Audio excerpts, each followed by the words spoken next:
Good morning and good afternoon, everyone, and welcome to today's webinar, where we will be joined by our experts from the EU SME Centre and IPKey, Davide Folidau and John Echenove, and they will be guiding us through how to enter China's food and beverage market for EU SMEs. My name is Minu Wiesbroek, and I'm the Project Officer for the China IPR SME Helpdesk, and I will also be today's webinar moderator. My colleague Katie is also on board today to help answer any questions you might have.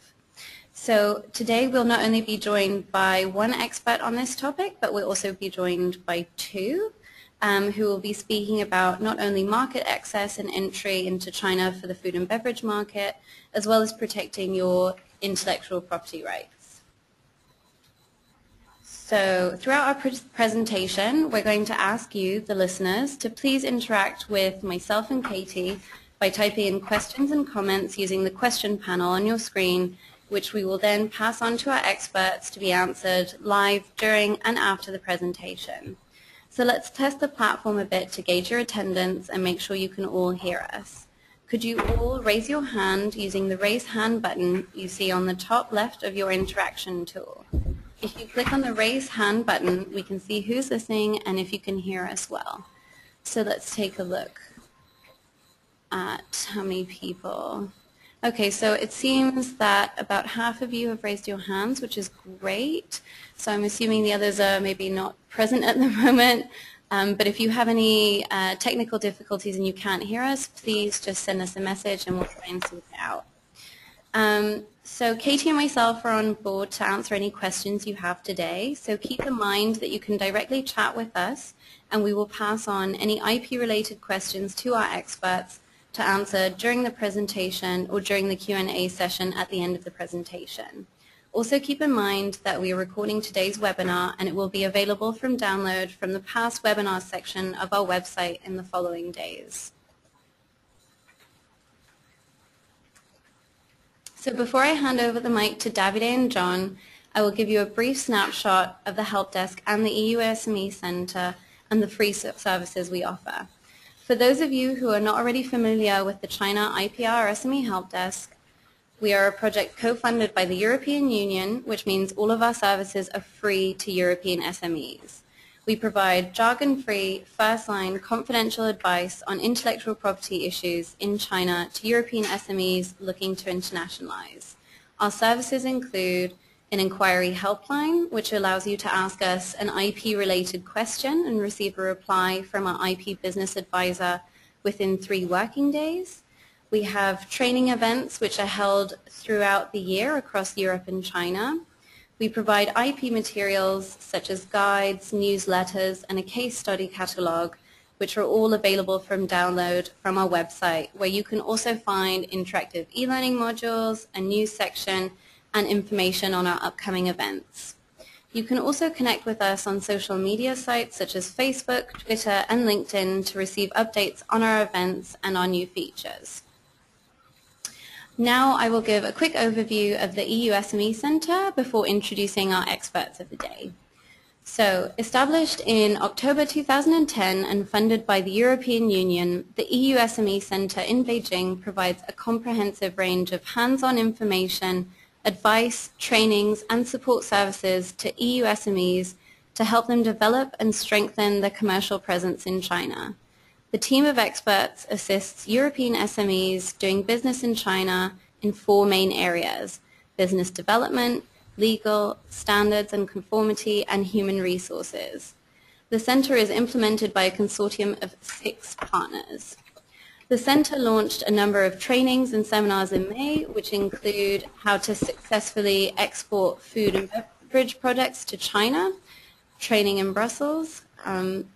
There was the 2015 SME Conference, Leading Strategies for SME Competitiveness in Shenzhen, and there was also Developing Your Global Mindset training in Beijing. All the trainings and other services are available on the Centre's website after registration, so please visit www.eusmecentre.org.cn. So now I would like to introduce today's speakers, Davide and John. Welcome to you both. It's nice to have you both on board today. Hello, very much welcome. Thank you, Milu, for your introduction.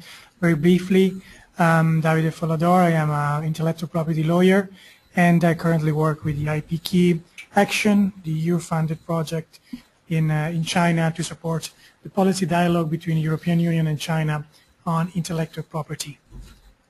Okay, great. Thanks so much, Davide, for that introduction. John, would you also be able to quickly introduce yourself to our listeners? Yes, thank you, Milo. Thank you to all of you there, and thank you for inviting us to be here. As you can see, well, my background is essentially on standardization and technical regulations at policy level, and that brought me to Asia many years ago. And later, I developed my own business in China, where I got all the pains and all the pleasures of trying to develop a business there. And then I joined the EU SME Centre already in 2011, where we supported SMEs to access the Chinese markets. And one of the main areas that we discovered was food and beverage. So the experience that we gathered over the years is what we want to convey to you today. Okay, great. Well, thank you very much for that introduction, John. I hope that's really helpful for the listeners. So I think I'll move on to today's agenda. So just briefly, we will first be looking at the Chinese food and beverage market and how to gain access to it. So John Echenove will be speaking about this first. And then Davide will be looking at the intellectual property issues surrounding the food and beverage industry. He will look at specifically olive oil, wine, beer, and spirits. And he will also be giving an introduction to GIs and how to protect them. As well as this, we will also be looking at key case studies and providing you with some takeaway messages. And at the end of this presentation, we'll have some time for a Q&A, so I can pass along your questions to the experts. So, John, I'll pass the floor over to you so you can begin your presentation. Very good. Thank you very much. One of the things that I would like to stress about the EU SME Centre before I move into the topic itself is that as the EU SME Centre, when it was created, we realized how difficult it is for SMEs to gather the right information. And one of the things that the EU SME Centre has managed to do is to be an expert in supporting SMEs and in developing services that are really easy to understand and easy to access for SMEs, for European SMEs. And I think that that's the value added both in the free of charge services and those paid services that the EU SME Centre offers. Now, what we're going to do today is, hopefully my screen will move.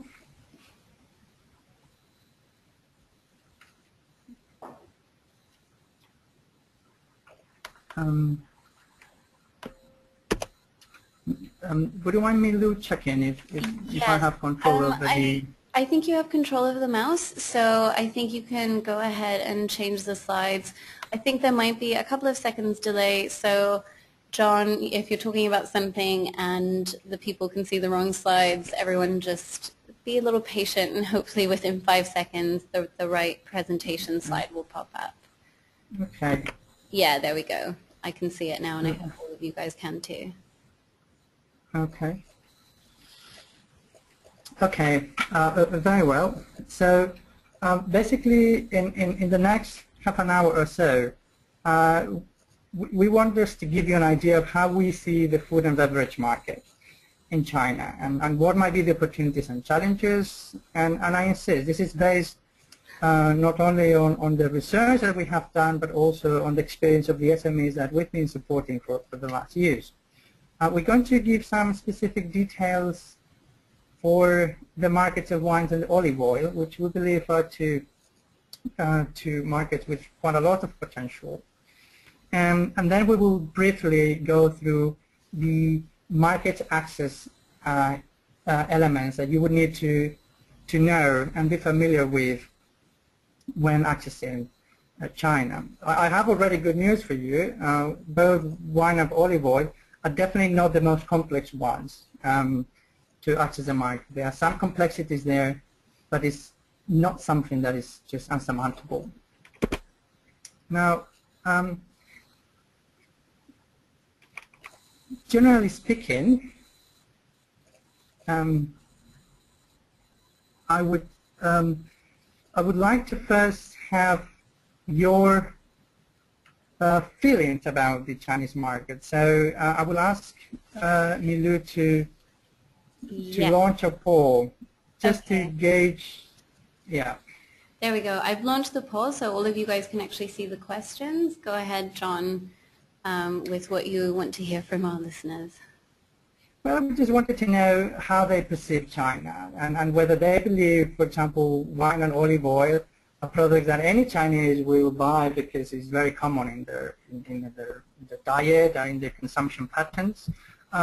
Maybe they believe that wine and olive oil in China are still quite new products. Or maybe they believe that wine is actually very common, every Chinese drinks wine, but olive oil is still fairly new. Or that there are products that actually have a very limited growth potential in China and it's difficult to get there. So let's see what you guys think about it. Yeah, so I'll give the listeners just a couple more seconds to answer. About half of you have voted so far, so hopefully we'll get a couple more votes in. But John, what do you think the majority of people will answer to this question?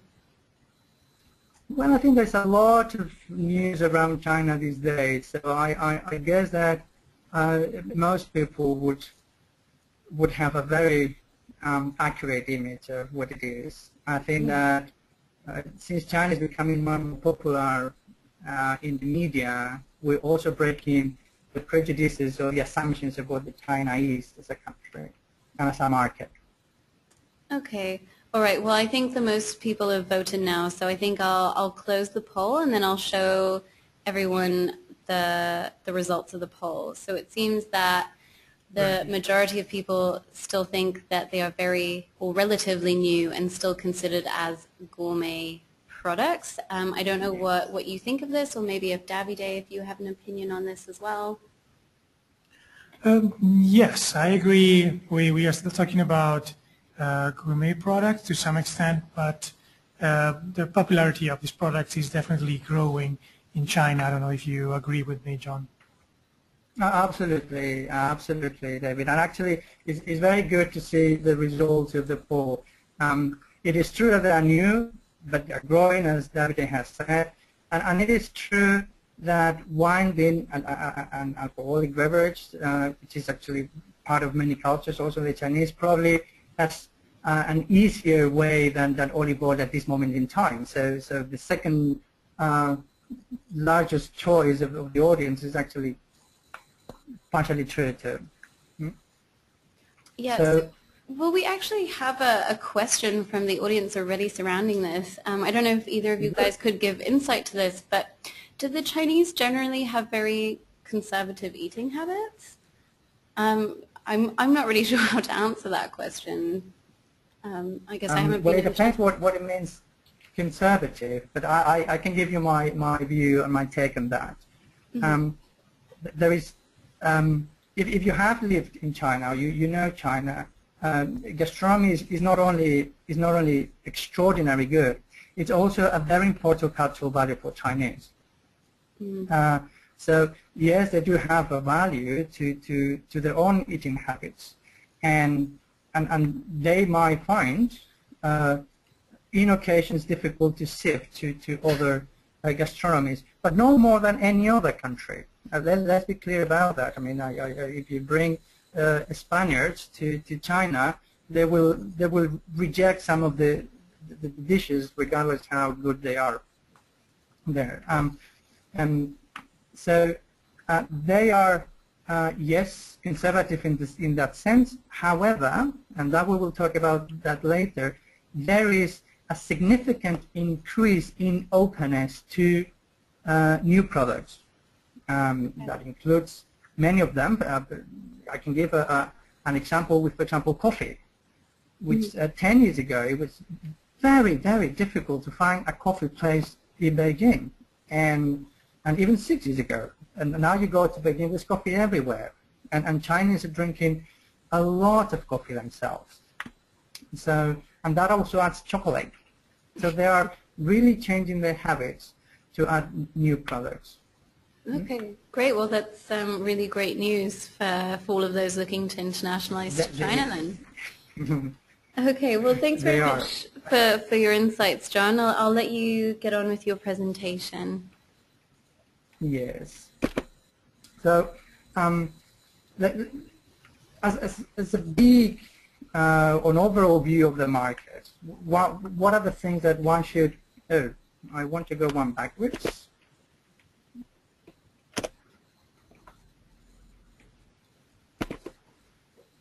What are the things that we should have in mind? First of all, the size of it. I mean, China obviously is a huge market, and it's the 4th largest importer in the world, and it's growing very fast in terms of retail sales. So the prospect of carrying being a driver for imports of food are there. But there are other two things that we believe are very important. One of them is the urbanization, the increasing people in the cities with more income to spend in more sophisticated products, not in survival products. And that is something that, just to give you an idea, in the next decade, we'll have 300 million people moving into the cities, ready to spend more and more money in high-end products in terms of food and beverages. The other thing that we should bear in mind and follow very closely is how the transport infrastructure is facilitating a lot the distribution and the connection between the different cities, in particular second and tier cities in China. One of the things for me to measure the size of China is not so much being in Beijing or Shanghai, is realizing how big a city like Changsha is, and how big that market is. And those second and tier cities are really willing to catch up with Beijing and Shanghai in eating habits, in comfort, and they represent a fabulous potential for these sort of products. A challenge, and this is a true challenge, is that distribution channels are fragmented, and there is quite a lot of local competition, and a growing local competition. So you will have to figure out and invest time identifying where your market niche is and where do you want to put effort. I will come back to that later, but some of the things I should take into account is that it is not possible to sell in China, the whole China. The size of it is too broad. You will have to figure out where geographically and in target audience, in niche market, you want to put the effort to sell in China. What about wine? Well, wine is a fantastic product with a great potential. There is no sense at this point in time that the market could be saturated.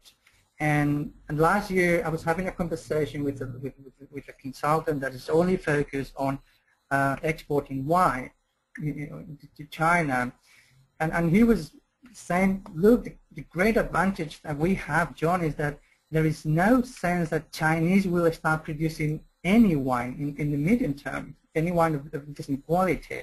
So the driver for consumption of wine will always be import wine.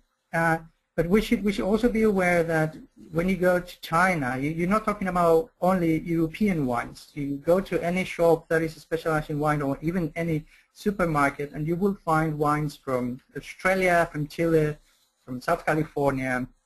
So we compete not amongst European wines, we compete about worldwide wines.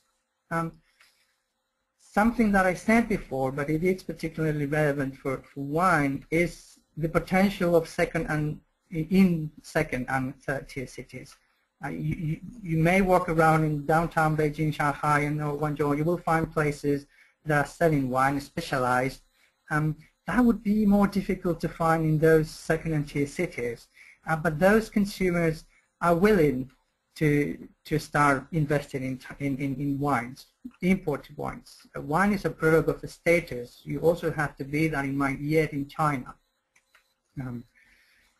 What are the challenges? What are the drawbacks of accessing Chinese market? Well, there is still a lack of knowledge about wine. The Chinese consumers are not connoisseurs of wine, and therefore it's difficult for them to make differentiations and distinctions between different wines, and they are very much driven by the brand itself, and that means that when they face chemically altered or counterfeiting wines, it's difficult for them yet to make that distinction and understand the quality of the original brand. And still, Chinese are increasingly drinking wine, and therefore the more they drink, the more familiar they become with the product. Sorry, John, just to quickly interrupt you, we actually have a question from one of our listeners. They've asked, what are the main channels for consumers to get wine? Distribution channels. We will talk about that later. Okay. But briefly, I can just give a taster of it. There is a very sharp or very consistent growth in hypermarkets and supermarkets. In particular, in the big city, supermarkets with a focus on imported products, and so you will see shops are specialized on products from Spain, or shops that are specialized on wines, or shops that are really recognized for only having imported products. Those have a very, very sharp growth. Okay. But it depends also on your wine. I mean, it depends on what are you looking in terms of pricing, and what's your final end consumer. We'll come back to that later. Some general data on how the Chinese market is going, and first thing is good news for those who are selling beer. China is the largest consumer of beer in the world, and everything I'm going to say basically in terms of technical matters to access wine is similar to beer. But beer has a difference with wine. Wine doesn't have a recognized, reputable local producer, while beer does.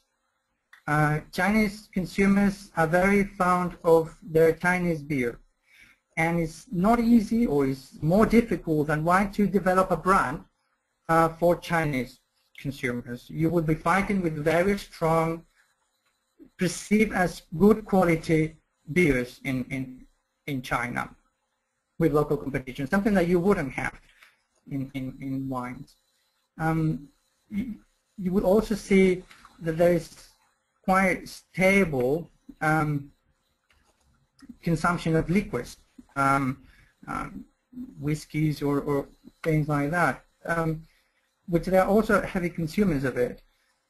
There is something there that I read 2 weeks ago that it was quite interesting. I don't know if you know that the government had a policy to limit the consumption of officials in banquets and presents, and that led to a sharp decrease of the consumption of whiskey in China. I'm not sure that that represents a trend for the next years, but it does represent what the target market is, which is the consumers that are buying it, and there is, it represents that wine, it is indeed a high-end product, very linked to gifts and presents and special occasions and status. Now, when we look at growth figures per year, now the thing that is, for me, that stands out is how steady the growth of wine is. On a yearly basis, we're looking at a 12% growth in the market. That's quite a remarkable figure of wine, telling us there is still a huge potential to be exploited there. You will notice that there is a decline in the growth percentage of beer, but still, you have to look at the volumes of beer. This is still reaching a 6% of the largest consumer of beer in the world. So still, good numbers there. Liquors still have a much lower growth, but still it's a 4% growth per year. Now, what are the things in olive oil that probably are nice to remember or good to remember? Now, the first one is that of all the vegetables oils that are available on the market, the one that's growing the fastest is olive oil. And this is quite remarkable for two things. The first one is because olive oil is not yet in China a product of daily consumption for Chinese consumers. And there is no, at least it doesn't look like, it's not at the moment, any substitute for the traditional vegetables oils for cooking.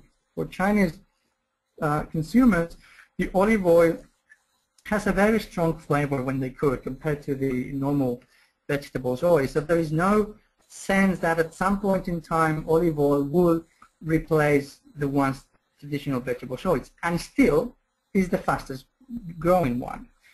One of the reasons for that is the very strong reputation of a healthy product.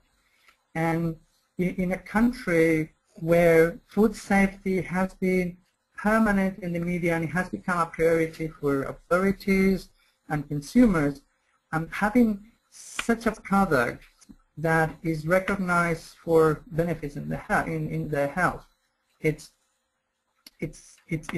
very positive. As in wine, but probably more acute, olive oil is still a very good made product.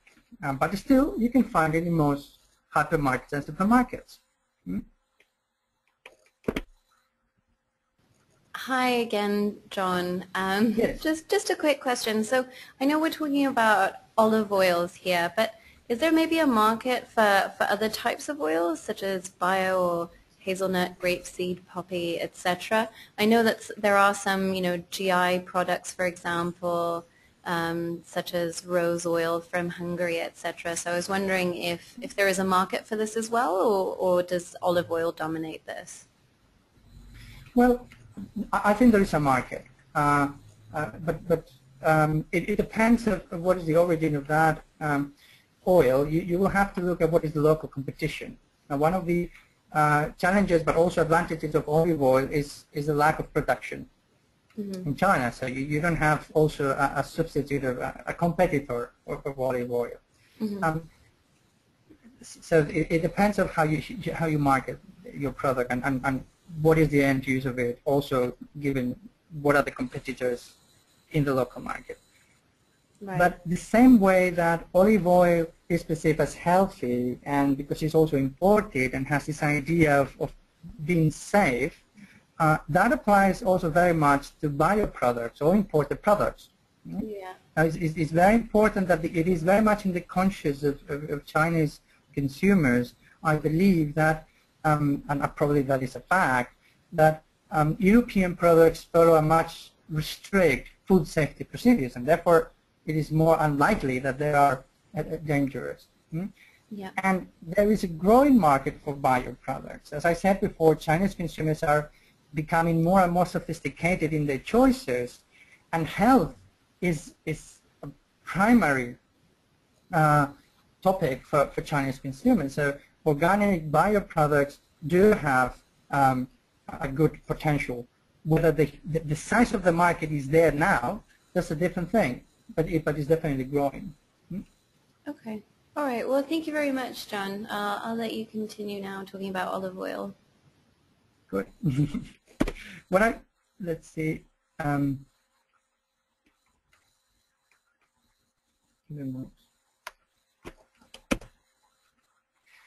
Now this is just to give you, as we did with wine and beers and liquors, just to give you an idea of what is the growth, and you can see that in 4 years it has almost tripled the consumption of olive oil. Data suggests that there is a continuous growth in olive oil, so definitely a product to be looking at closely, and a market, if you produce olive oil, and a market to be looking at as a Chinese market. Now, this is more or less the overview of what you might find in China in selling your products and the perception of your product. We want to talk now briefly about market access. How do I effectively get my product in China, or what are the key things I should be looking at to get my product in China? And for that, I would like to have a second poll and see what is your perception. This is a tricky one, and it's just aiming at bringing to life some of the complexities that you might find importing wine and olive oil to China. But we want to know what is, in your view, the most accurate statement. And it could be that it is wine that requires automatic import license. It is only olive oil that requires automatic import license. Or maybe both require import license that has to be granted and to be exported to the EU SMEs. Or maybe just both require automatic import license. And finally, just a different one on labeling. It is not required to have Chinese language on your label. You can just go ahead with the original one. So, what are your views? Right. So we're getting a couple of answers in so far. Just under half of the people have voted, and it looks like they're very much favoring one of the answers. So let's see. I mean, I personally don't know which one of these statements is the most accurate. But we actually had some internal discussions too in the way we phrased the question, that we felt that was actually confusing or difficult, and still there is one that is more accurate. Okay, well, I think I'll close the poll now so that we can take a look at the results and let's see what people have said. Right. Oh, that's interesting. Actually, it's not correct. It's true that both products require import license. One requires automatic import license, the other one requires import license. So, wine will require import license, and only olive oil will require automatic import license. So the most accurate would be the second one. But this is something very important that comes across in what has been the second most favorite, is that the import license is the responsibility of the importer, not the exporter. So one of the things that you export you need to know when you meet an importer is just guarantee that they have what they require in terms of importing licenses to import your product. That is not something that you as an SME need to have. Those who have both require automatic import license, that's the tricky one, because they both require import license. It's just that the Chinese authorities distinguish between import license and automatic import license, which is a much easier license to get, and is mainly used for statistical purposes. So just to insist again, the correct one and the only one that requires automatic import license is olive oil. But we will go through it briefly now. All right. Yep. There you go.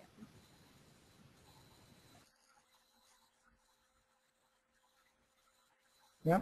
So now, what are the things that briefly we would like you to be aware of in terms of market access? So basically, the things that you have on the screen. There is a need to register as exporters. That started in October 2012, and this is a prerequisite to to export your products to China. Import licenses, just a reminder that they have to be there, whether it's automatic or not. What are the technical requirements? How do you get to know those technical requirements? What do you need to know in terms of labeling? And some brief elements about distribution. I'm not going to give a very detailed description of what do you need to do in terms of registration of exporters, but I just want to show to you what are the things that we have found in different reports that are most difficult. And one of the things that you will find is that you will need to enter the name of your importer, the postal address of your importer, the contact person, and you need to do that in Chinese. And you may find it surprising, but some of the challenges that many SMEs have found is that they really didn't know how to input those data. Sometimes because the importers would send the licenses in a format that doesn't allow copy-paste, often because they don't have the possibility to type in Chinese. So before you start registering yourself, make sure that you can effectively write or copy-paste in Chinese to fill in the form. You have in the screen two links. One is basically the notice from AQSIQ, which is the authority, national authority, Chinese authority in charge with import, export, and quarantine processes. And then the second link, which is effectively the registration platform. It shows, and it looks something like this. Now, good news is that you have the platform in both Chinese and English, so there is there's no real difficulty in going through it. You just have to get familiar with the different streams and information that is required. Let me see if it shows. Now, you will see that just as soon as you log in, you have two options. One that is on the farther right, which is your first time that you register, and the other one, which is the login to make changes or to follow up your own registration. What you will see when you log in is something like this, where you have to place the information of your company and your importer, and also the information of the product that you are looking to export. And here you go. So first your information, then information on the products, and then information on your importer.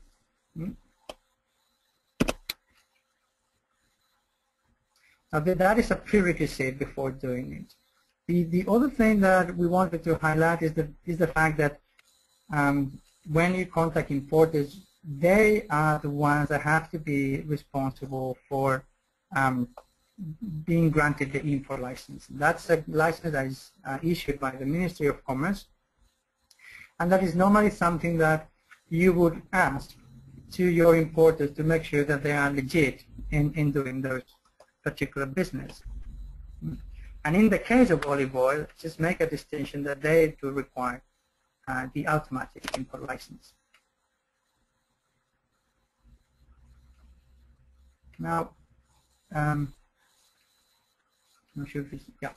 When it comes to technical requirements, both for wine and olive oil, actually there are only good news, in the sense that besides the fact that the standard, which is in terms of wine, is the one I'm showing you, which is the 15037/2006.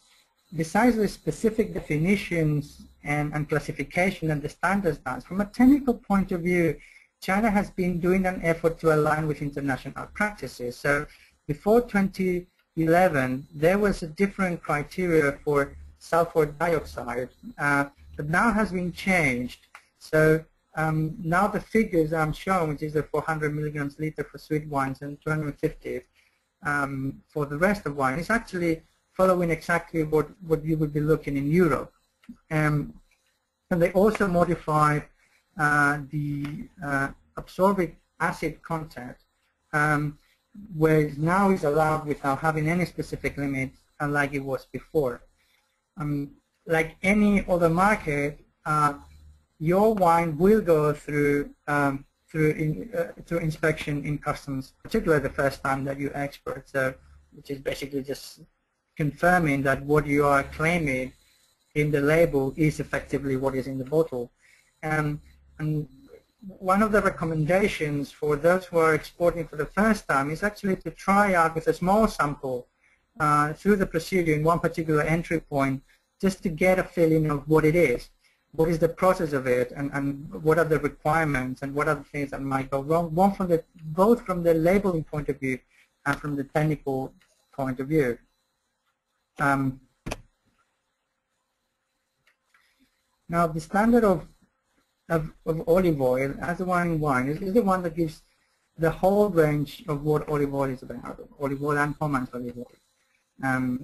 Definitions, classification, but it also is very detailed on what are the methods and inspection rules, making references to other standards on how things are going to be tested. No surprises if you actually produce your olive oil and you get the standard. By the way, you can just Google these GB standards and you will get an official English translation. Of course, they're unofficial, but it turns out that they're quite accurate. And you can always use them as a reference. And you will see what are the classifications of the different olive oils and how they distinguish between virgin olive oils and Pomance olive oils. Some of the things that you may want to know, particularly when it comes to food additives, is just they're not allowed in any of the virgin olive oil categories, while in the others they have a maximum of 200 milligrams per kilo when it comes to alpha tocopherol.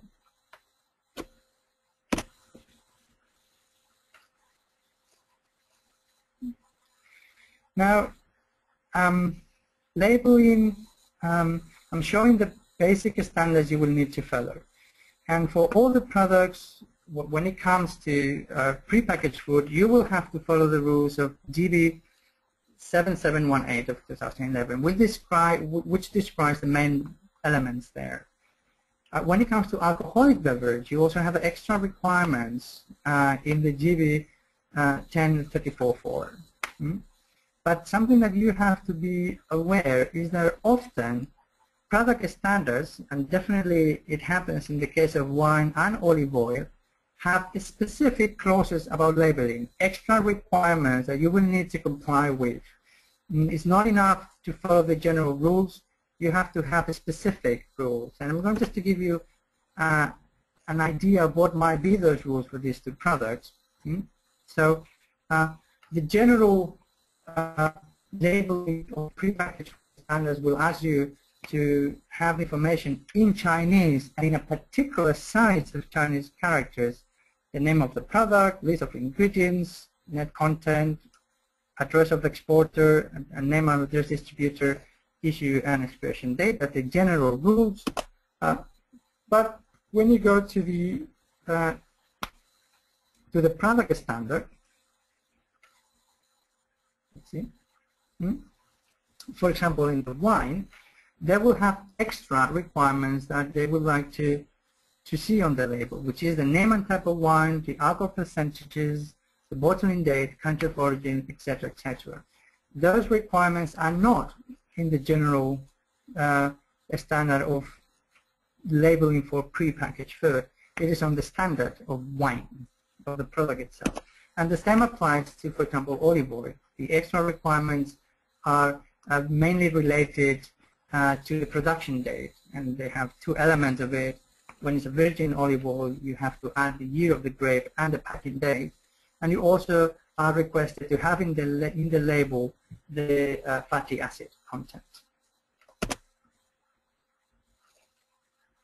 So briefly on distribution, just taking on time. Now, as I said before, one of the things that you should be looking is that there are two, besides the standard traditional formats and convenience stores, what you can see growing all over China is the access of hypermarkets and supermarkets as an entry point and the place for Chinese consumers to buy. Now, when you look at hypermarkets and supermarkets, you also would like to have a look at what are the pricing or the perception of the pricing they're looking at. For example, when hypermarkets, Carrefour is actually recognized for a cheap place, and it does is cheap place compared to Walmart, that is more high-end market. But for products like olive oil and particularly wine, it's also very interesting to be looking at supermarkets that have a strong presence of imported products. There are magnets for Chinese to buy those particular products, such as wine and olive oil.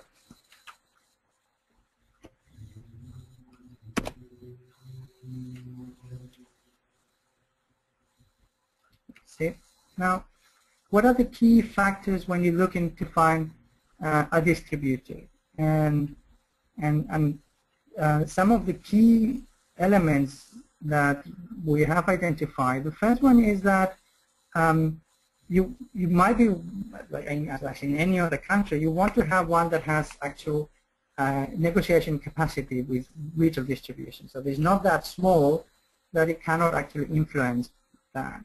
But also, it is important not to go for one that is too big. There is a tendency, as I said before, to believe that one distributor might be enough for the whole China, and that is a wrong perception. It is better to focus on distributors that have a geographical focus, and that also comes to where you want to sell your product. If you think that Beijing or Shanghai is the right market, then you'll be looking for distributors that have that geographical focus. But you also may want to look at second and third tier cities who have a great potential. You will need to invest time and resources in finding the right distributor. It's not something that will come easily to you. You have to be aware that in China, it always takes time. And it might be important to look at adapting your product, not so much about the content of it, but about how you're going to market it. And I'm assuming that there are quite a lot of things that Davide will tell us after that, after this presentation, in terms of trademarks and presenting your products.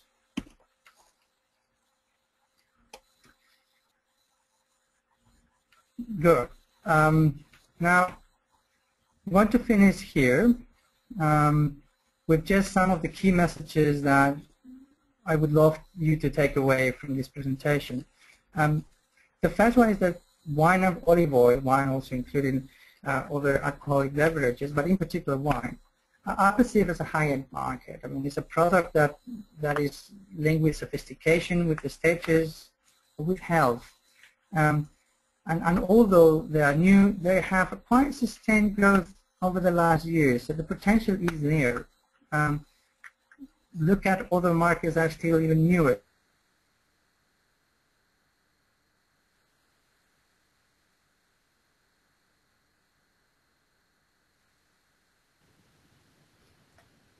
Hi, John. I'm really sorry, but I think we might have lost you. The connection seems to have just dropped really quickly.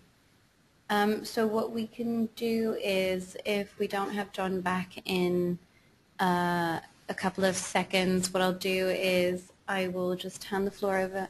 John? No. Okay, I'll hand the floor over to Davide, I think, and then John can return to the last slide that he has. So we'll just continue with our presentation. So I'll hand the floor over to Davide now from IPKey, and he'll guide us through the intellectual property side for the food and beverage industry. So Davide, please take it away. Thank you, Milou. I'm really sorry we lost John. I hope he will come back soon. And in the meantime, maybe when he comes back, we can give him. I'm here. Oh, John, you're here. So, yes. Hello. Yeah. I'm. Hi, John. Sorry, I'm not sure when you lost me actually. we lost you a few slides ago. We lost you on your second to last slide when you were talking about the key messages. Would you like us to go back so you can quickly finish off, and then I'll hand over back to Davide? Okay. Yeah, I will do very briefly. Yeah. Okay, great. Okay, I will take you back to your slide. There you go. Okay, very good. Then even quicker than what I was expecting to do. Good opportunities for wine and olive oil, heightened market, increasing number of consumers buying sophisticated products and products that relate with the status and health. Figures show that it's a sustained growth of those products, so go for it. From a technical point of view, no surprises, just follow the different classifications, but they are not requiring anything different of what's the product. It's aligned with international practices. Watch out with labeling. Is the first reason for non-compliance products entering the market. Now, one of the advantages is that you can send your labels in advance to your entry point, to CIQ, to confirm that it's correct. So just do that. Make sure that your label is okay before you ship your products. I said it's the first reason for non-compliance entering in the market for these products. And invest time in understanding what is the right distributor for your geographical focus that you want to look at. Now, the last slide is that the EU SME Centre has a range of different trainings available for you, and we running a training in Brussels next week on precisely this topic. Well, obviously we're going to be much more in depth on how to access China for the food and beverage sector. You have in the slide some of the information, but if you want to know more, just go to the webpage of the EU SME Centre and contact them, the information. They will come back to you with all the details of what you want to know. And that's all from my side. I hope that this time you could hear me. Yeah, I have a feeling that the connection just dropped from our side, so we're really sorry if we spoke over you, John, at any point, and we apologize to the listeners who could hear you fine. So I'm really sorry about that. It must be our connection here in China. So now I will hand the floor back over to Davide, who can go ahead with his presentation.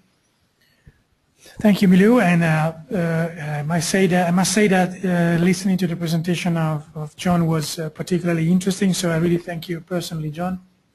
I actually learned a lot from your presentation, and I'll try to keep the attention of the audience high also during the second part of today's webinar. I'm going to talk to you about protection of intellectual property in the food and beverage industry in China. And first, I would like to introduce the IPKey action, which is the project I'm currently working with, and which is the support, basically the project supporting the EU-China dialogue on intellectual property, starting since 1999. IPKey started off in 2013 and has a duration of 3 years and aims at going further capacity building and technical assistance to China to build real partnership cooperation with China on intellectual property issues in order to develop an IP landscape that further facilitate trade relations between the European Union and China. You're very much welcome to log in into our website and to check about upcoming activities for this year. Concerning protection of intellectual property in the food and wine spirits, and in particular in the wine and spirits sector, we recently conducted some interviews among the European stakeholders, European companies, And what we discovered was that concerning intellectual property protection in China, trademarks remain the main tool for protecting intangibles, for protecting intellectual property in this country. At the same time, we found out that infringements of intellectual property are not so rare in the country, and the channels through which European companies find out about infringement of intellectual property goes from private investigation to intellectual property agents, and distribution trade partners actually played a major role into finding out intellectual property infringements in China. Who are the bad guys? This was also part of our survey in the European Union. And concerning who are the bad guys, well, actually, we cannot say that Chinese competitors are usually the infringers, but to a very large extent, they cover most of the problem. While we also saw European competitors and previous business partners playing a role in this context. As we did in the first part of this webinar, I would like to engage you with a poll, with a question that I will introduce directly. The question is, which are the main IP issues for European companies in the food and beverage industry in China? So what is your opinion concerning the main issues in intellectual property protection in China for European companies? Yes. Is it the imitation of the bottle shape, non-compliance with GI rules, trademark infringement, or you not sure yet? That doesn't mean say yet, it means that it will happen, but it might happen. So I think that our connection, yeah. We're lost. Connection is down. Okay. But people are replying. I have a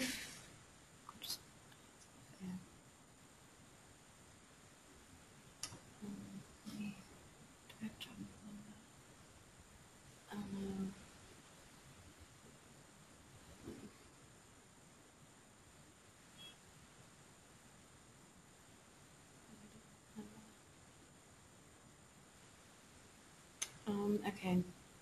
I don't know. I'm guessing it's, I don't know if it's just our connection or...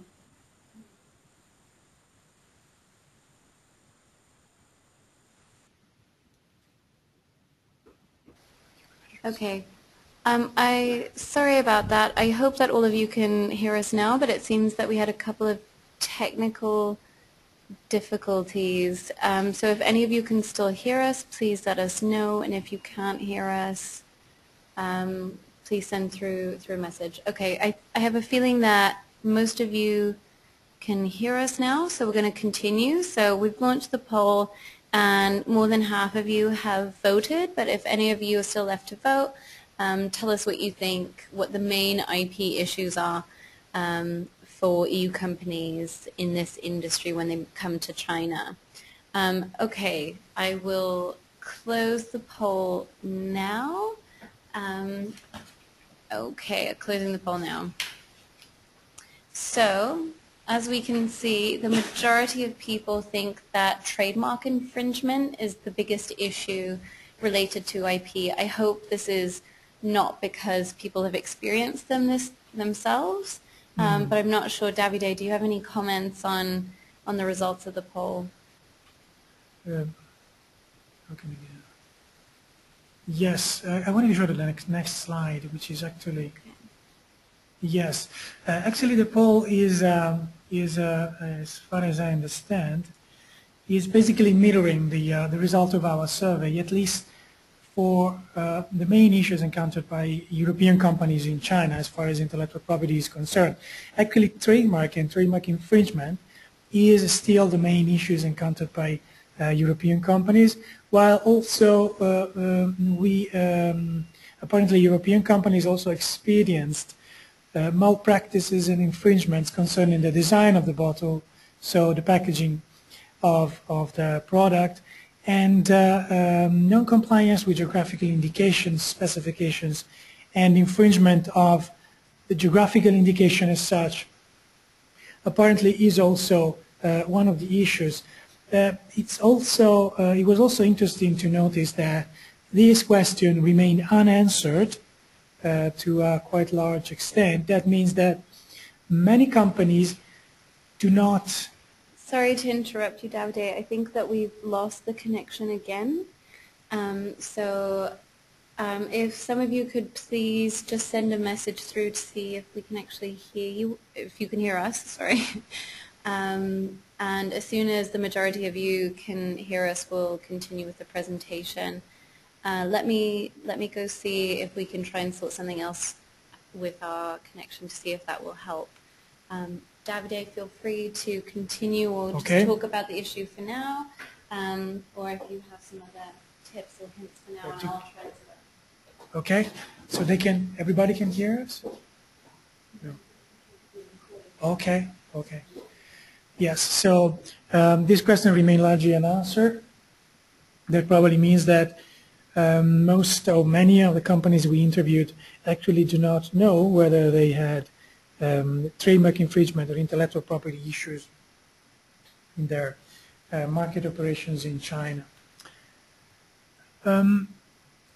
Now, getting to the core of this presentation, we would like to talk about geographical indications, and so first we should define what is a geographical indication in the in the intellectual property world. A geographical indication is basically a name or a sign used on certain products which corresponds to a specific geographical location or origin. This can be a town, a region, or a country. And the use of a geographical indication official logo actually certifies and ensures the public of consumers that this product possesses certain qualities and is made according to certain methods or enjoys a certain reputation that is basically attributable essentially to that origin. Therefore, within the repertoires of intellectual property rights, geographical indications plays the role to explain why, even if two goods fall within the same category and are prepared using the same ingredients or raw materials, due to a different geographical origin, they maintain different qualities, characteristics, and reputation.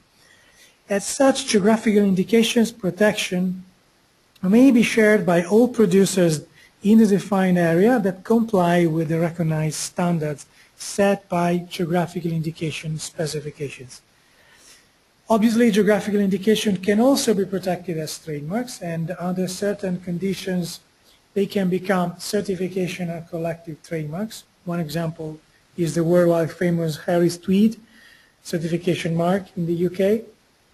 However, neither collective or certification marks can intrinsically be linked to the origin of production, as in the case of geographical indications. Moreover, trademarks or certification marks being privately owned asset can be transferred from one individual or from one company to the other, while this does not apply to geographical indications as such. In the European Union, the protection of geographical indications is strongly linked to the concept of terroir.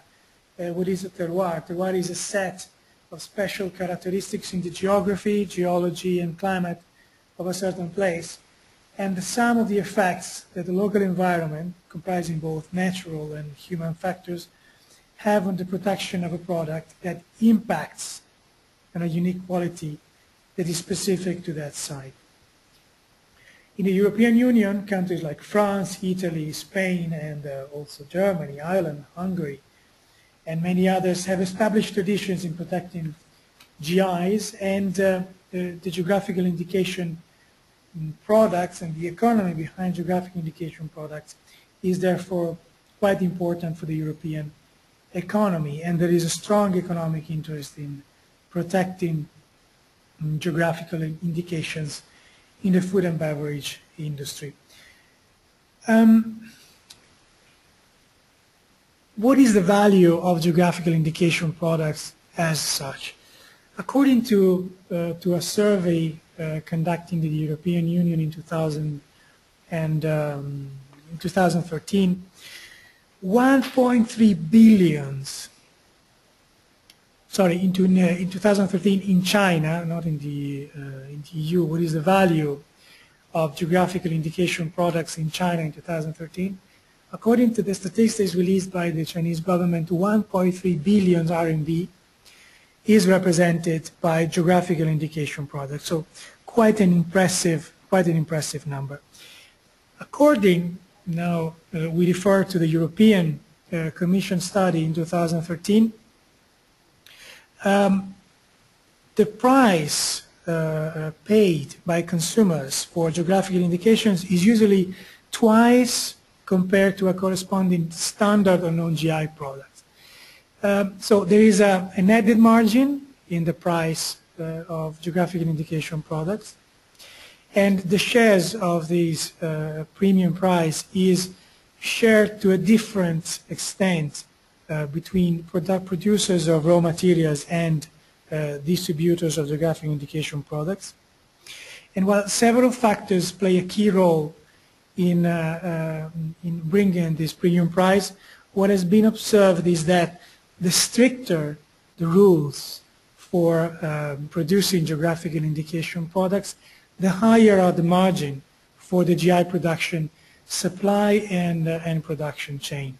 That means that translated into geographical indication marks, protected denomination of origin actually grant a higher premium price than protected geographical indications. And we will see later, we'll use the difference between these two GI brands. What is really important to stress with concern to geographical indication product is that consumer awareness is very important to grant geographical indication products the value they deserve. So consumer awareness means trust and willing from consumers to pay more for GI products compared to standard products in the same category.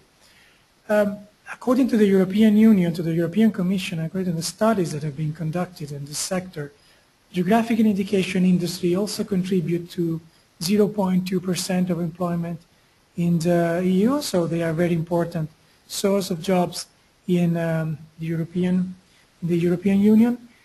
And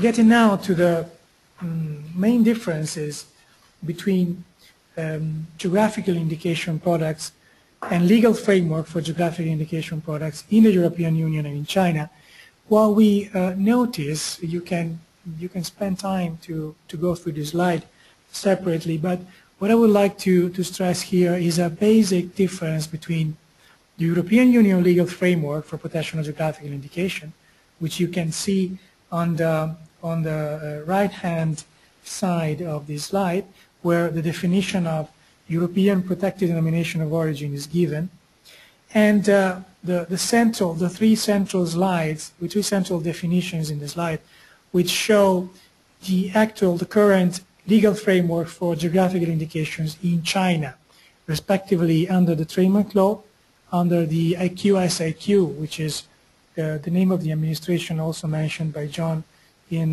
his presentation, which is also competent for administration and enforcement of geographical indications, and the Ministry of Agriculture, which has implemented a specific regime for geographical indications in the agricultural and raw material sector. Actually, what we notice is that the legal framework in the European Union is much stricter in terms of link between the geographical indication product and the territory. So what we did here is that the product should possess qualities or characteristics that are essentially or exclusively due to the particular geographical origin. While in the current Chinese legal framework, we read that these qualities and characteristics should be fully or partially or primarily depending from the region.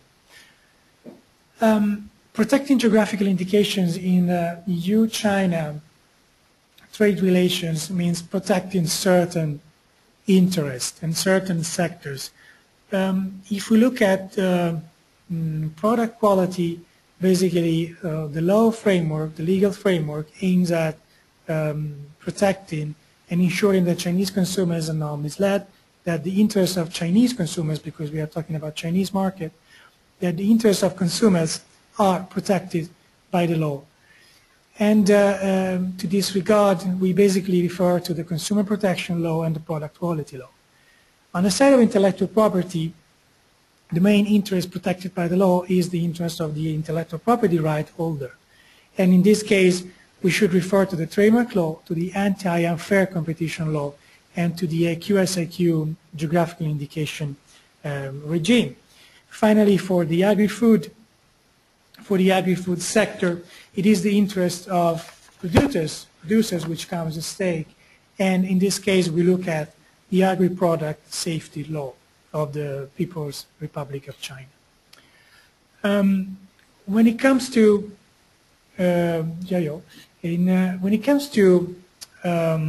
protection of geographical indication products in China, we therefore have in mind, first of all, the interest of intellectual property rights holder, of European intellectual property rights holders, which can achieve protection of geographical indication basically thanks to two systems. The first is the one implemented by the Trademark Office, by the State Administration for Industry and Commerce, and allows IPR holders to get trademark registration and specifically certification of collective trademark registration under the trademark regime, and the QSIQ regime for geographical indication as such. We must say that so far trademark has been the main legal tool for protecting geographical indications in China, while the QSIQ regime for geographical indications is still lacking basically an implementing regulations allowing foreign geographical indication holders to get geographical indication protected in China. And apart from bilateral agreements between European Union and China, or between China and single countries, it has not been possible so far to follow the main route established by a QSIQ regulation for registration and protection of geographical indication products. On the other side, the system implemented by the Ministry of Agriculture is not open yet to foreign geographical indications in the raw material sector, also lacking, due to the lacking of a specific regulation from the Ministry of Agriculture targeting foreign geographical indications in this sector. Since trademark remains the main tool for protecting geographical indications in China in the food and wine sector, let's go through the main features of trademark protection in China. The trademark protection system in China is a first-to-file system. That means that the first applying for a trademark registration will get the right. And at the same time, basically no protection is given by the law to trademarks that are used in the market but are not registered.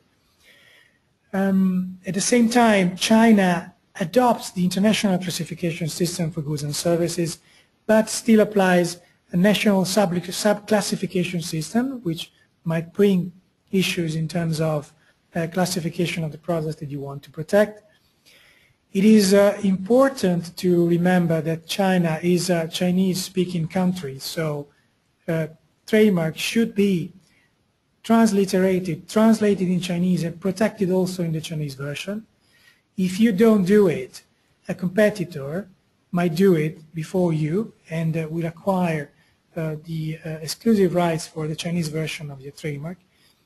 And currently exist basically two main routes for having your trademark protection protected in China, registered in China.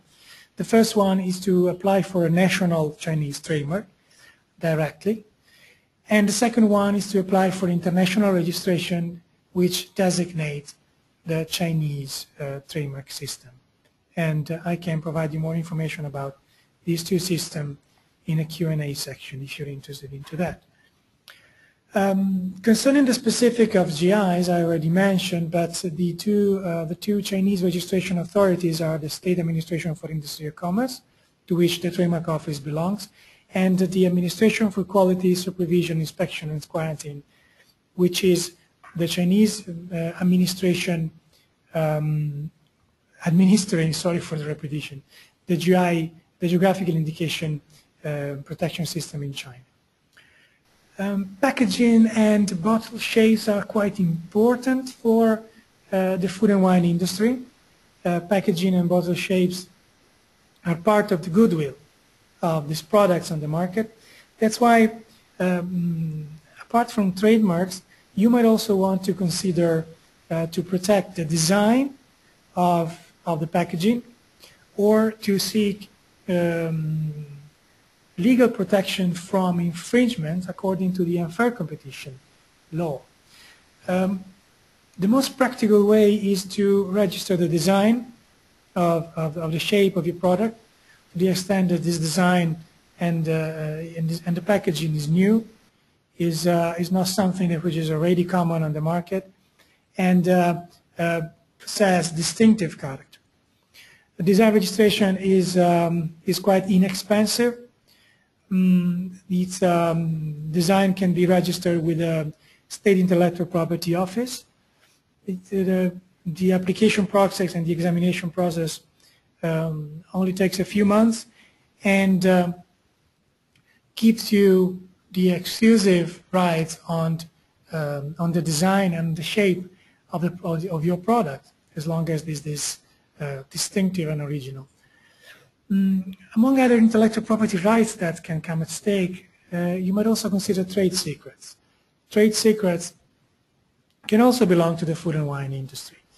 Let's think, for example, to the Coca-Cola recipe.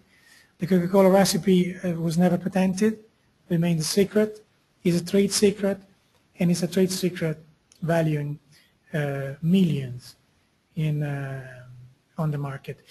Trade secrets can be protected as long as they are known public, they are not public, they're not made public, they have a commercial value, and they are kept confidential. That means there must be strict rules for keeping this kind of information confidential inside the organization, and also in your trade relations with external distributors or producers. That means that every time you enter into a distribution or production agreement with a Chinese manufacturer or distributor, you should keep in mind that you might be transferring valuable intangible assets, and these might be patentable as designs, but also not patentable but as much valuable as trade secrets. That's why contract tools should be taken into consideration, and contracts should be revised, properly revised by specialists and by lawyers in China to ensure that your market interests are secured. And finally, what should you do if you encounter infringements on the market? Well, it is quite outdated prejudice to think that China does not offer effective enforcement tools and enforcement measures. China has made tremendous improvements in the protection of intellectual property on the market, and nowadays administrative, civil and criminal enforcement measures are actually available to those who have protected their intellectual property in China on time.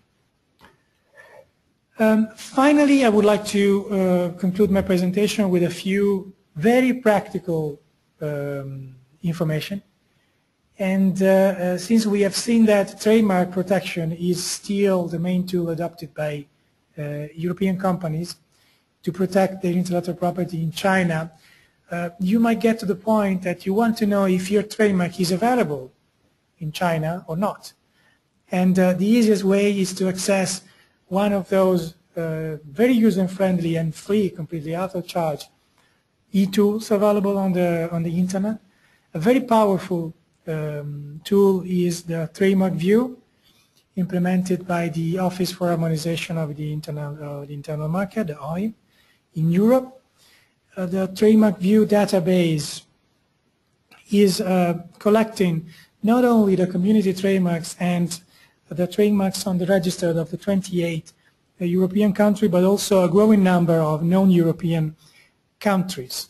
Unfortunately, at the moment, Chinese trademarks are not yet available on the Trademark View, but we hope they will be available soon. But Trademark View is a very powerful and effective tool to understand if your trademark is available in Europe and in many non-European countries.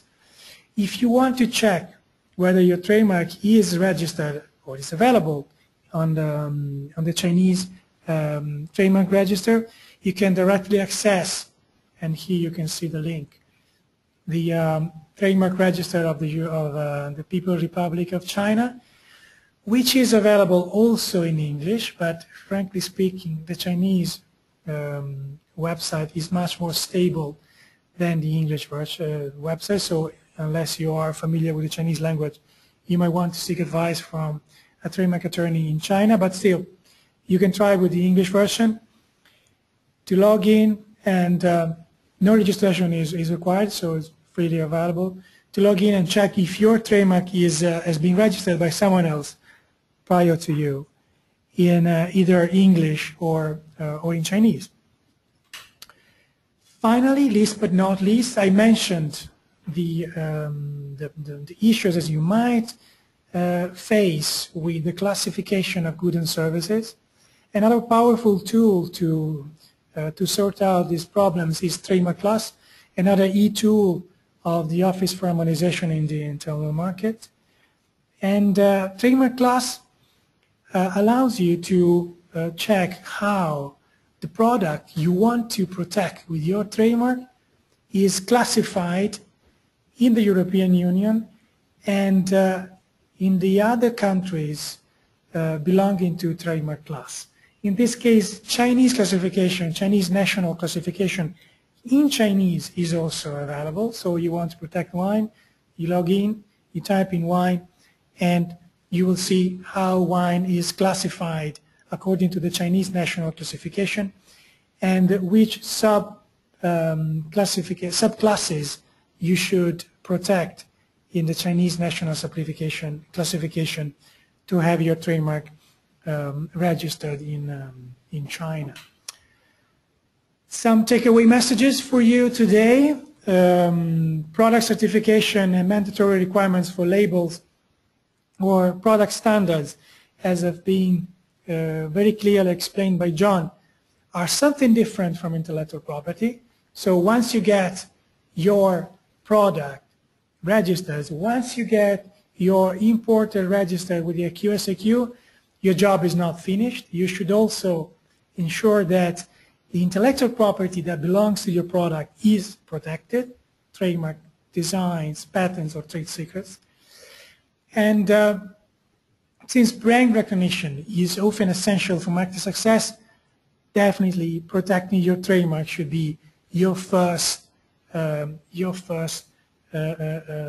step once you decide to access the market, the Chinese market. And it's very important to protect your trademark prior to any business meeting or prior to any presentation you might do of your product in a trade fair in China, because as we have seen previously, China is a first to file system. That means the first person filing the trademark will get the exclusive rights.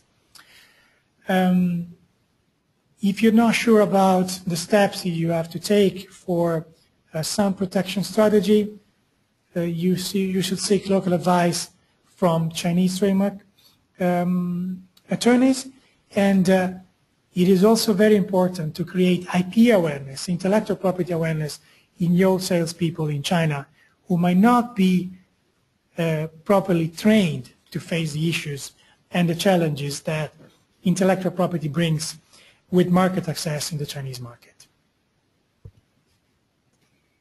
Okay, great. Well, thank you so much, Davide, for that really interesting presentation and for those practical steps at the end for how you can search for the different trademarks and the classifications. That's really interesting. And also welcome back, John, for our Q&A session. So we have numerous questions for both of our experts today. I think what I'll do is I'll maybe start with Davide with the questions. Just because it's still fresh in everyone's mind. So the first question that I have for you, Davide, someone has asked, they've been told that it's difficult to enforce IP in China for lack of support from Chinese authorities. How does this translate to GIs? I mean, as you already mentioned, the enforcement system in China has improved over the years, but is there something that you could say specifically about how it would relate to GIs, since GIs are relatively new coming to China? Yes. Thank you. Thank you for this question. Well, GIs, the interest to protect geographical indications and denominations of origin as we know them in Europe should belong mainly to consortia. So to those organizations in Europe that have the duty to get the recognition of geographical indication as protecting the denomination of origin according to the European Union regime, and ensure that producers using the GI official logo comply with GI's specifications. In China, the situation is, let's say, less mature in terms of geographical indication protection and awareness. According to what we could have witnessed, the Chinese legal framework for protection of geographical indications was basically adopted following Chinese accession to WTO and the obligation to follow the TRIPS standards. So China has implemented basically 3 systems for protection of geographical indications in the country. The standards of protection are not yet matching the European standards. And this is basically due to an ongoing process, which is an ongoing reform of the system. And this is why, at the moment, trademark protection remains also for those organizations in Europe that administer geographical indication and denominations of origin, or l'appellation d'origine, as you might want to call them. Trademark remains the main tool for protection of geographical indication. So whether there is or there is not cooperation from Chinese authorities in protecting geographical indications mainly depends on the protection strategy adopted by the European company. If we consider geographical indication protection as a trademark issue, then protecting your trademark and having your trademark registered in China actually gives you protection and enforcement tools. Chinese authorities also at a central level are more and more willing to show to the public opinion that intellectual property is actually on top of the reform agenda, is on top of the issues that should be solved to align China with the international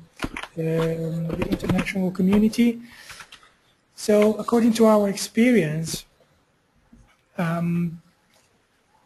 The biggest issues encountered by European companies belong to those cases where trademarks were not registered on time, or where there is not actually a protection strategy, a monitoring strategy of the market to promptly tackle and to promptly enforce trademark rights when there is a case of infringement.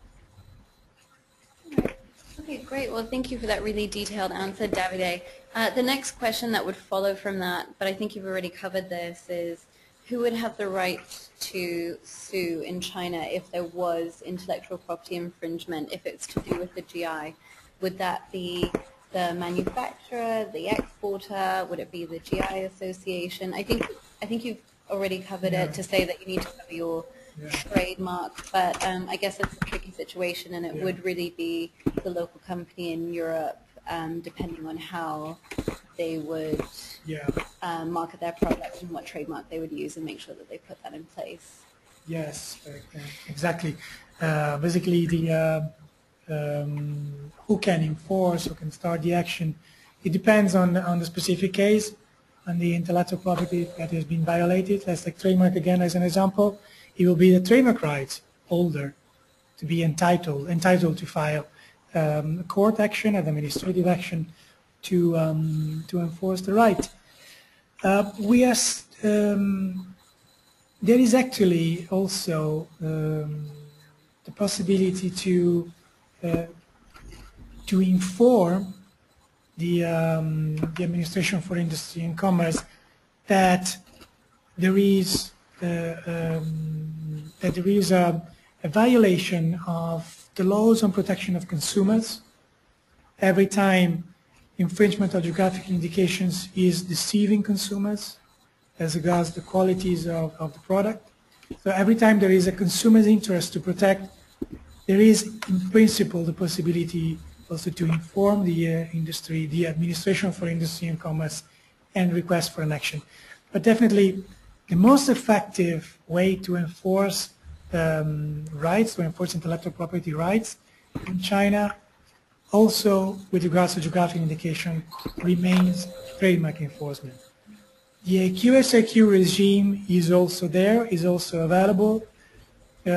What we notice is in some provinces, like in Guangdong, for example, in Guangdong in the southeast of China, a QSIQ administrative enforcement system has proved very efficient, and we had cases of famous European GIs in the wine, in the spirit industry that have been protected and enforced according to the QSIQ regime.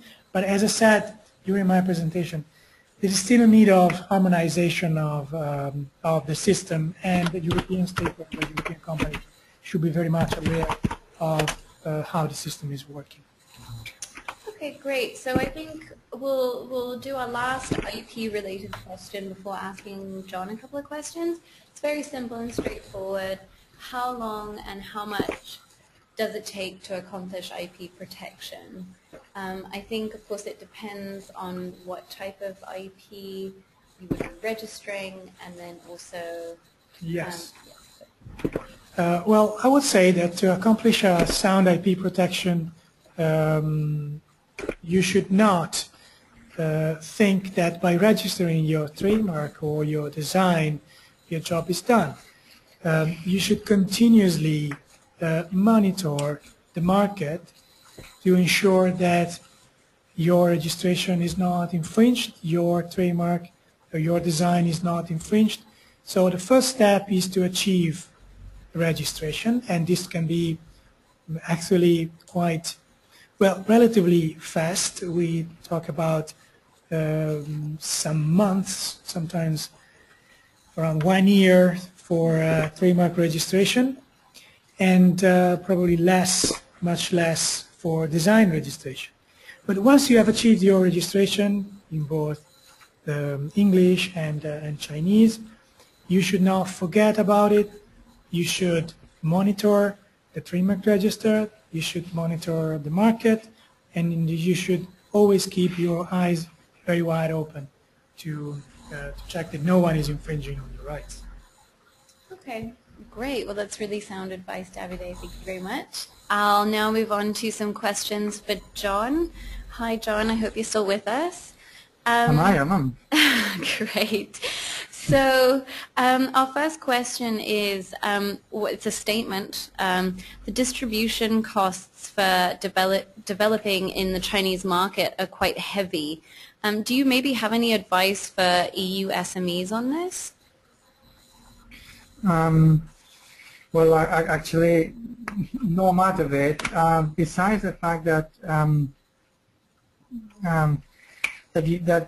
that even if it's heavy, and I fully understand, maybe the trick is to invest time in, first of all, being very local in what you're trying to do, and then from that, instead of trying to have a very broad reach of your product.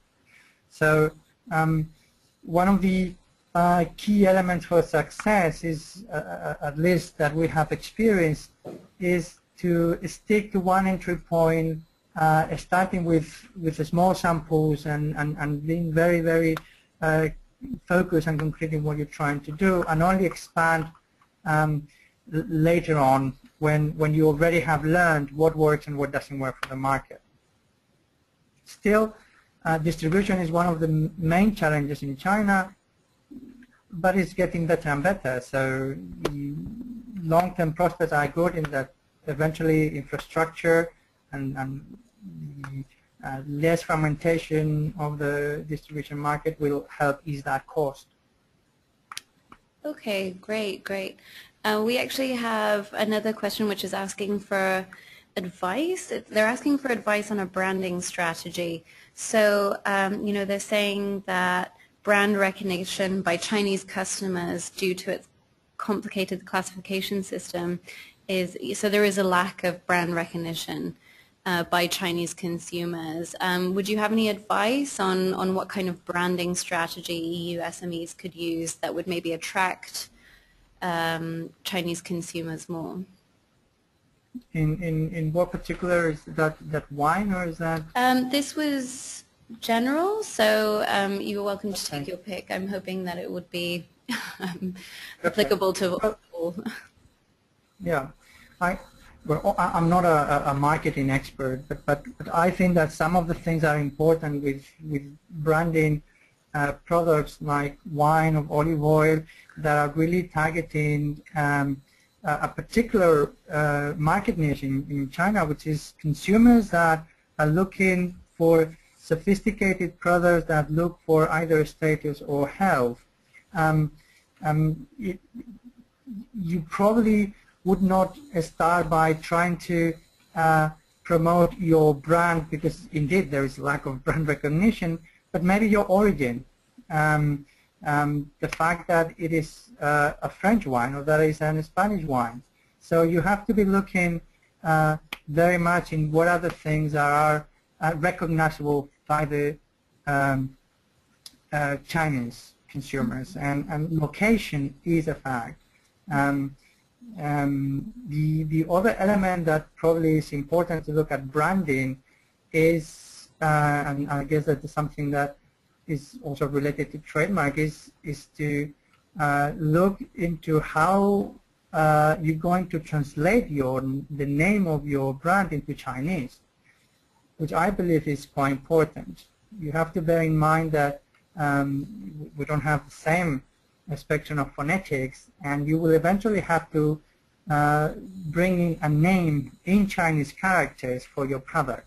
And how you go around that, and this is one of the elements that you will need to also make sure that you protect from in terms of IP point of view, will have an impact. How easy it is for Chinese consumers to recognize the Chinese name, the Chinese sound of your product. Mm-hmm. Yeah, no, exactly. It is really important.